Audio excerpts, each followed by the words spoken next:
12h33 sur Europe 1, craignez-vous l'escalade? Et puis le rôle de la France, on se posera toutes les questions dans cette dernière partie jusqu'à 13h sur Europe 1 avec notamment Guillaume Lagan, enseignant à Sciences Po Paris, mais aussi Farid Vaïd qui est chercheur en relations internationales qui est avec nous dans le studio, Thomas Bonnet, et bien sûr Sebide Farsi qui va nous quitter. Peut-être un dernier mot, vous êtes réalisatrice iranienne, vous avez dit depuis le début de cette émission à quel point vous êtes pour la chute du régime des mollahs, mais non au bombardement, oui à la discussion diplomatique, mais non à toute cette tension et cet embrasement. Voilà, vous avez le mot avant de nous quitter, Sebide Farsi. Un petit rappel de mon enfance que j'ai passé dans un quartier multiconfessionnel à Téhéran, Youssoufabad, avec des camarades de classe de confession juive, chrétienne, donc chrétienne assyrienne, arménienne, puis des musulmans. Vous voyez, le peuple iranien peut, des Bahaïs, des Zoroastriens, le peuple iranien sait vivre cette complexité. Il faut lui en laisser la possibilité. Le chemin le plus direct et le plus court n'est pas forcément le meilleur. Donc je redirais que je pense qu'il faut trouver une autre voie que l'escalade. Il faut désescalader. Je salue l'appel de Jean-Noël Barrot. J'espère que il y aura une cessation des bombardements et qu'on trouverait une autre manière d'isoler le régime et de le faire chuter avec la voix du peuple. Je rappelle aussi qu'il y a beaucoup plus de victimes qu'on le dit, ne serait-ce que dans la frappe sur l'école à Minob, il y a 165 écolières qui sont mortes. Donc, je veux dire, ça va très très vite, en fait, les victimes, les dommages collatéraux. Il faut vraiment éviter ça. Et j'espère qu'on y arrivera. Merci infiniment, Sebide Farsi, d'être venu en direct dans le studio d'Europe 1. Merci pour votre regard. On va se demander effectivement, est-ce que la France doit s'impliquer? Nous avons aussi Rina Bassid, qui est journaliste israélienne. D'abord, je voulais vous faire écouter Emmanuel Macron, qui a organisé 2 conseils de défense ce week-end à l'Élysée et s'est exprimé hier soir avant le conseil. Écoutez-le. Nous avons dès les premières heures pris nos responsabilités, en effet, pour protéger nos ressortissants, nos intérêts, et être aux côtés des pays de la région, et nous continuerons de le faire. Et je souhaite que ce conseil nous permette d'examiner l'ensemble options, regarder aussi la cinétique des opérations et des frappes, l'évolution en Iran, l'évolution dans la région. Et enfin, nous ferons le point sur la situation nationale, les risques tels que nous les évaluons, et évidemment les conséquences économiques de ce conflit. Les conséquences économiques de ce conflit. Je vous fais écouter Jean-Noël Barrot, ministre de l'Europe et des Affaires étrangères, qui a tenu une conférence de presse ce matin après une réunion qui a eu lieu tôt ce matin. Nous avons aux Émirats Arabes Unis un hangar de notre base mitoyenne, de la base émirienne qui a été... La France exprime son soutien entier et sa pleine solidarité. Elle se tient prête, conformément aux accords qui la lient à ses partenaires, et au principe de légitime défense collective prévu par le droit international, à participer à leur défense. La France doit-elle s'impliquer? D'abord, Thomas Bonnet. Ce qui est frappant, je trouve, c'est l'évolution du discours d'Emmanuel Macron entre le samedi, premier conseil de défense, il dit la France n'a ni été prévenue ni impliquée, et puis le lendemain, autre conseil de défense, et la tonalité est totalement différente. Alors, ce qu'il faut dire, c'est qu'entre-temps, la donne a changé. Une base navale aux Émirats Arabes Unis a été touchée, sans dégâts humains, mais quand même, ça montrait que la France était impliquée de fait. Je trouve que la réaction d'Emmanuel Macron d'hier est quand même plus à la hauteur de ce qu'on attend de nos dirigeants français. Après, en effet, on sent qu'ils sont embarrassés. Dans les propos de Jean-Noël Barrot ce matin, il y avait un certain embarras parce que on ne sait pas très bien de quel côté penche la France. C'est pas très clair. Et je pense justement qu'il y aurait la nécessité de clarifier la position de la France. Est-ce qu'on soutient ou non cette offensive américaine et israélienne, ou est-ce qu'au contraire, on la condamne? Mais là, pour l'instant, moi, j'ai pas de réponse à cette question qui est fondamentale parce qu'elle dit ce qu'est la France. Elle dit avec qui la France demain a envie de partager justement des offensives diplomatiques ou même opérationnelles. Thomas Bonnet en direct sur Europe 1. Guillaume Lagan, vous êtes enseignant à Sciences Po à Paris. Selon vous, la France doit-elle s'impliquer? Votre livre Géopolitique de l'Europe aux éditions PUF. Alors justement, dans mon livre, j'évoque, si vous voulez, la position des Européens sur le Moyen-Orient, et je rappelle qu'elle a énormément varié dans l'histoire. Je rappelle par exemple que la France, elle était une partie prenante, si vous voulez, de la géopolitique de la région, puisque la Syrie et le Liban, après la Première Guerre mondiale, ça a été des mandats français. C'est nous qui avons dessiné la géographie administrative, l'État, les institutions de ces pays. Et je dirais que jusque dans les années 50, on a gardé une politique très, très proactive. Par exemple, quand M. Nasser qui était le leader de l'Égypte, vous savez, il a nationalisé le canal de Suez. La France, l'Angleterre et à l'époque Israël ont agi contre l'Égypte et ont voulu procéder à un changement de régime, ont voulu renverser le président Nasser, et puis finalement la pression des Russes et des Américains nous a chassés de la région. Depuis, on est quand même beaucoup plus prudent, mais on est quand même loin d'être absent du paysage. Par exemple, en Irak, on a combattu l'État islamique aux côtés de l'État irakien. En Syrie, on a également appuyé les Kurdes. Nous sommes présents dans la Finule, au sud du Liban. Nous avons une base militaire aux Émirats arabes unis. Donc la France est une puissance qui pèse dans la région, mais c'est vrai qu'au regard du droit international, elle est quand même plus prudente que ne le sont les États-Unis et Israël. Je pense que la position qu'elle va prendre, à mon avis, va ressembler à celle de la guerre des 12 jours l'année dernière. Rappelez-vous, la France avait participer aux opérations militaires de manière défensive, c'est-à-dire en réduisant le nombre de missiles ou de projectiles qui allaient vers Israël, mais elle ne s'était évidemment pas impliquée dans les attaques offensives. Et cette position de la France, c'est intéressant aussi de le relever, elle est assez proche de ce que les autres Européens apparemment veulent faire aujourd'hui. Les Anglais ont pris une position un peu similaire, les Allemands également.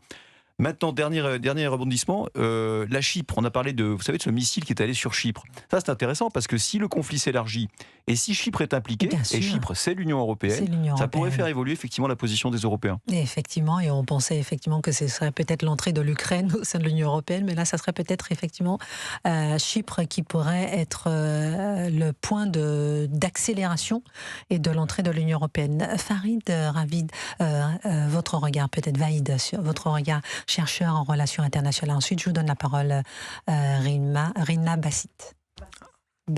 Alors, ce qui est sûr, et ça peut être et ça l'est sans doute, c'est frustrant, c'est que nous, Européens, nous sommes des observateurs, nous ne sommes plus des acteurs de ce qui se passe dans la région. Alors, les Américains sont acteurs. Alors, c'est bien ou c'est pas bien, justement, le fait d'être observateur et pas acteur de ce qui se passe? Alors, ça dépend de notre philosophie. Les Norvégiens, les Autrichiens, ils assument complètement de ne pas avoir des ambitions planétaires et ils s'occupent de leur économie et de leur bien-être. Alors, ce qui est un peu paradoxal, c'est que nous, Français, nous avons quand même des grandes ambitions internationales. Nous nous sentons quand même investis de cette mission de peser sur les affaires du monde et nous ne donnons pas les moyens de le faire. Aujourd'hui, les Américains, ils sont acteurs en Iran par leurs moyens militaires, par les sanctions économiques, par les moyens technologiques, comme Starlink. Les Israéliens, alors je ne vous en parle pas, par la domination des renseignements israéliens, par leur puissance militaire.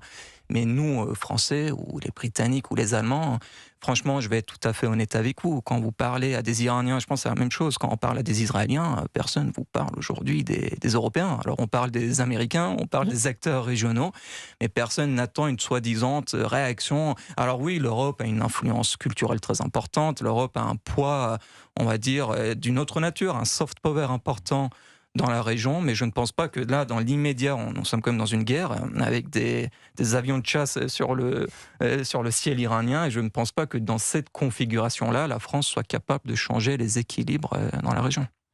Farid Vaïd, chercheur en relations internationales sur Europe 1. Quel est votre regard, Rina Bassiste? Vous êtes journaliste israélienne, correspondante pour la radio publique israélienne Cannes. Oui, je pense qu'il y a une certaine hypocrisie dans la position française, parce que c'est exactement ce que Farid a dit.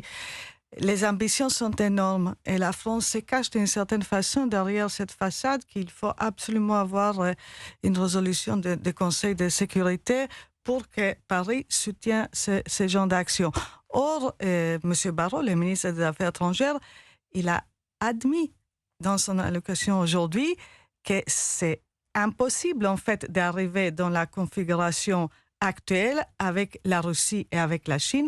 Jamais il y aura une telle résolution. Et ce qui explique en fait cette opération conjointe américano-israélienne sans demander en aval l'approbation de l'ONU. Et donc il y a les ambitions d'un côté, de l'autre côté il y a les intérêts français. Il est clair que la France essaie de garder ses bonnes relations avec tous ces pays très riches du Golfe. C'est ça, en fait, qui intéresse Paris le plus. Je ne crois pas qu'on va voir la même chose qu'on a vu dans la guerre des Juin, où il y avait quand même la France a aidé d'une certaine façon Israël. Là, je pense ce côté-là est complètement exclu. Je et vois que pas, la France restera en retrait. Voilà, je ne vois pas du tout. Et c'est là, il y a des relations extrêmement compliquées entre M. Macron et M. Netanyahu, des relations aussi très compliquées entre M. Macron et le président américain, il n'y a aucune volonté de la part de Paris, justement, d'être aperçu comme si la France s'arrange côté israélien. On marque une pause, on revient avec Rina Bassist, que vous avez entendu, journaliste israélienne, correspondante pour la radio publique israélienne, avec Guillaume Lagan, enseignant à Sciences Po Paris, et Farid Vaïd, chercheur en relations internationales, et bien sûr Thomas Bonnet. Pour ce dernier quart d'heure, nous nous demanderons effectivement quel est le rôle de la France. Est-ce que la France a un rôle un peu trop timide? Est-ce qu'elle veut trop préserver ses relations? Quel rôle la France peut-elle encore jouer dans la région? On marque une pause, on revient sur Europe. 11h30, 13h, vous écoutez Christine Kelly.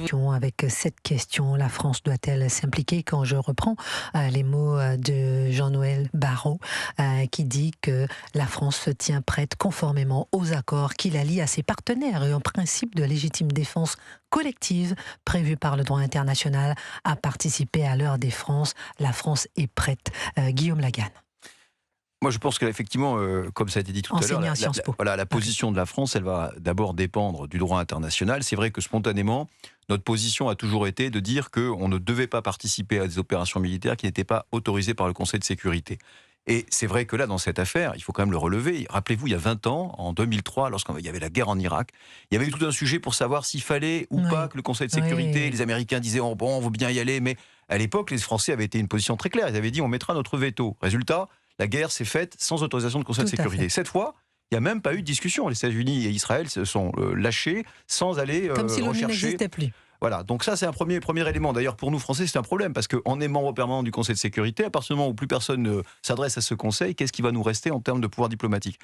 En revanche, il y a un deuxième aspect du droit international, c'est le fameux article 51 de la Charte qui nous dit les États ont droit à la légitime défense et ils peuvent être aidés par leurs alliés. Et là, c'est vrai que régionalement, on a des accords de défense avec certains États, notamment dans le Golfe Persique, notamment par exemple les Émirats Arabes Unis, le Qatar. Et donc ces États étant aujourd'hui agressés par l'Iran de manière indiscriminée, parce que je rappelle que eux personnellement, ils n'ont pas attaqué l'Iran. Eh bien, la France, elle a légitimement la possibilité d'intervenir à leur profit. Alors, est-ce que ça profitera ou pas à la coalition occidentale? C'est vrai que le discours français aujourd'hui, il est un peu marqué par l'ambiguïté, parce qu'on n'approuve pas les frappes militaires, mais en même temps, on a entendu les représentants du gouvernement finalement se réjouir, par exemple, de la disparition du pouvoir iranien, suite notamment aux manifestations qui avaient été réprimées dans le sang. Donc peut-être qu'à travers cette voie de l'accord régional et de l'aide aux alliés régionaux, la France va rentrer dans le jeu de cette guerre. Mais la France va rentrer comment, selon vous, Farid Vaïd? Comment la France peut-elle entrer alors qu'on sait qu'on a, on a une grande voix, on va dire, mais on a peu de moyens? Alors, sincèrement, je pense qu'elle ne peut pas. Les Américains, ils ont mis 4 semaines à envoyer des porte-avions, des avions de chasse dans la région avant de se lancer dans une aventure militaire contre l'Iran. Alors, le seul cas de figure où je peux imaginer la France rentrer militairement dans cette aventure, je dirais, c'est si les Iraniens cherchent vraiment à perturber le Golfe Persique et de fermer le détroit d'Ormuz. Et là, au nom de la sécurité énergétique et de l'économie mondiale, effectivement, dans un cadre de mission maritime, la marine française pourrait jouer un rôle dans la région. Mais au-delà de la question militaire, la France peut jouer aussi un autre rôle très intéressant. Vous savez, beaucoup des opposants au régime de la République islamique se trouvent ici en France, à Paris. Le prince héritier Reza Pahlavi, mais beaucoup d'autres aussi. Alors pourquoi pas? Moi je rêve depuis plusieurs années un congrès d'un Iran libre dans un beau château français à Chantilly, regrouper toute l'opposition iranienne, leur permettre de se regrouper. Vous savez, le vrai travail c'est aussi ça, c'est le travail politique. Alors les Américains, les Israéliens, ils font certes affaiblir le régime, mais ils ne vont pas envoyer des soldats sur le terrain. Et in fine, dans 2 semaines, dans 2 mois, ce sera aux Iraniens de revenir dans la rue avec une nouvelle vague de manifestations pour essayer de finir le travail. Et pour ça, je pense que nous, on peut jouer un rôle très utile. C'était Farid Vaïd en direct sur Europe 1, chercheur en relations internationales. Je me tourne vers vous. Rina Bassist, qu'est-ce que vous pensez effectivement à propos de cette intervention de la France, à propos de cette ONU qui affaiblit? On voit que c'est ce machin, comme il disait, qui ne sert presque plus à rien. Et on voit effectivement que toutes les données classiques des relations internationales ont explosé. Donc on ne sait plus où ira la France, où ira les États-Unis, combien de temps ça va durer, que peut faire la France, et avec justement un niveau international, l'ONU qui disparaît complètement. Je trouve que la France, qui se voit comme un champion des droits de l'homme, se trouve en ce moment en situation pas très confortable et pas très jolie. Pourquoi je dis ça? Parce que si vraiment la France va aider ses partenaires, bon, c'est très bien peut-être aider les Émiratis, aider les Saoudiens, aider la Koweït. Imaginez-vous une situation où la France aide militairement Qatar, un pays qui a quand même pendant des années financé des organisations terroristes, mais pour l'instant, la France a lâché tous les Iraniens. La France fait rien pour aider justement tous les manifestants qui sont allés dans la rue. Il y avait quand même 30 000 morts. La France, leur ni famille, les autres pays, hein, ni les autres pays, oui, à part les mais États-Unis. chaque pays avec ses ambitions, avec ses prétentions. Là, il y a des membres des familles, des amis, des 30 000 personnes qui sont morts, qui se demandent est-ce que les morts de nos bien-aimés, est-ce que ça a servi à quelque chose? La France n'est pas en train d'aider ça, n'est pas en train d'aider justement une transition vers la démocratie. Donc, si on prétend être les champions des droits de l'homme, on peut se demander quel rôle vous jouez dans cette situation. Excellente remarque, Rina Bassiste, journaliste israélienne, correspondante pour la radio publique israélienne Cannes. Thomas Bonnet, je me tourne vers vous. Effectivement, on se dit la France championne de la démocratie qui est plutôt absente. On voit effectivement qu'elle est partagée, on voit son rôle ambigu. On a presque souri. En même temps, on a eu mal lorsqu'on a vu que ça s'est fait sans la France, lorsqu'on a vu que la France avoue que ça s'est fait sans elle, et que là, on sent que la France a envie de jouer un rôle en réaction collective de défense par rapport au Qatar et aux partenaires, comme dit Jean-Noël Barrot. Mais la France doit-elle s'impliquer ?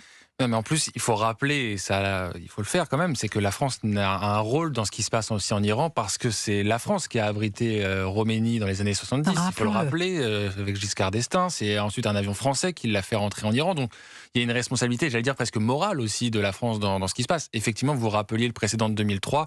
Je crois que malheureusement, ça montre le déclassement de l'ONU, effectivement, depuis 2003, mais à travers l'ONU, de la France aussi, qui a perdu sans doute de son pouvoir. J'ai envie de dire, qu'est-ce qu'on peut faire, nous, la France, si ce n'est effectivement sur un plan diplomatique. On peut évidemment, je pense, avoir un poids parce que nous sommes membres du Conseil de sécurité de l'ONU. Attention aussi, dans ce qui guide notre action, je pense qu'il y a le rôle de nos otages, le sort de nos otages. Nous avons toujours 2 otages à l'ambassade de France en Iran. Ça, à mon avis, joue aussi dans la réaction que nous avons. On a terminé. Un mot très court, peut-être, Guillaume Lagan. Non, je suis tout à fait d'accord. Après, on n'a rien empêché en 2003. Hein. L'invasion s'est faite. Oui, c'est vrai. Au moins, on a dit non. Merci infiniment. Merci Farid Vaïd, chercheur en relations internationales. Merci. Guillaume Lagan, enseignant à Sciences Po. Rina Bassiste, journaliste israélienne.